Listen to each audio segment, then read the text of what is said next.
తీతుకు రాసిన పత్రిక 2వ అధ్యాయము 12వ వచనం 13వ వచనం. మనము భక్తిహీనతను ఇహలోక సంబంధమైన దురాశలను విసర్జించి శుభప్రదమైన నిరీక్షణ నిమిత్తము అనగా మహాదేవుడును మన రక్షకుడునైన యేసుక్రీస్తు మహిమ యొక్క ప్రత్యక్షత కొరకు ఎదురు చూచుచు ఈ లోకములో స్వస్థ బుద్ధితోనూ నీతితోనూ భక్తితోనూ బ్రతుకుచుండవలనని మనకు బోధించుచున్నది వాక్యం. దయచేసి మీరు అదంతా అలా బ్రతకండి. దేవుడు మిమ్మల్ని, మీ కుటుంబాలని, మీ సంఘాన్ని దీవించి ఆశీర్వదించును గాక.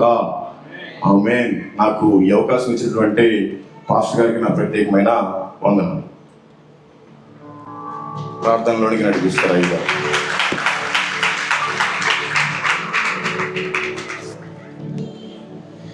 మనకి స్తోత్రం. ఎంతమంది ఆశ్రయించబడ్డారు వాక్యం బట్టి?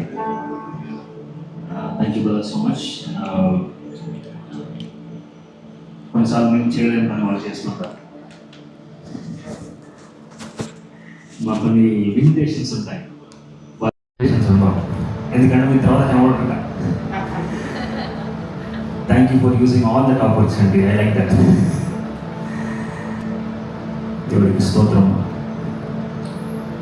చాలా విషయంలో చాలా స్పష్టంగా సహోదరులు మాట్లాడారు, చాలా ఖచ్చితంగా మాట్లాడారు, చాలా స్పష్టంగా మీతో మాట్లాడారైతే దేవుడి గురించి మీ సాక్ష్యంగా నిలబడాలనుకున్న వారు దయచేసి నిల్చోండి.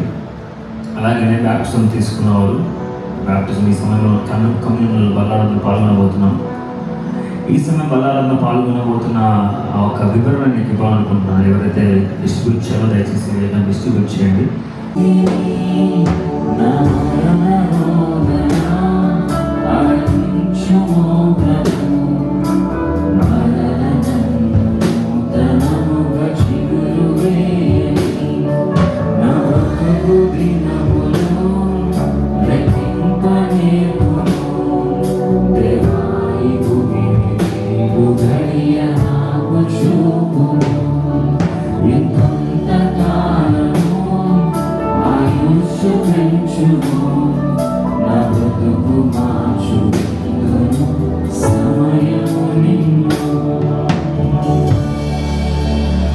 మనుషులతో పొరట రాష్ట్రవసము ఆ దేవాదేవుడ యేసేక వెలకట్టలేని అనుశుద్ధ వెలకట్టలేని ఒక రక్తంకి సూచనగా ఆయన కాచి ఆయన పొందిన దెబ్బల జ్ఞాపకం చేసుకోవడానికి మనుషులతో ఉంది.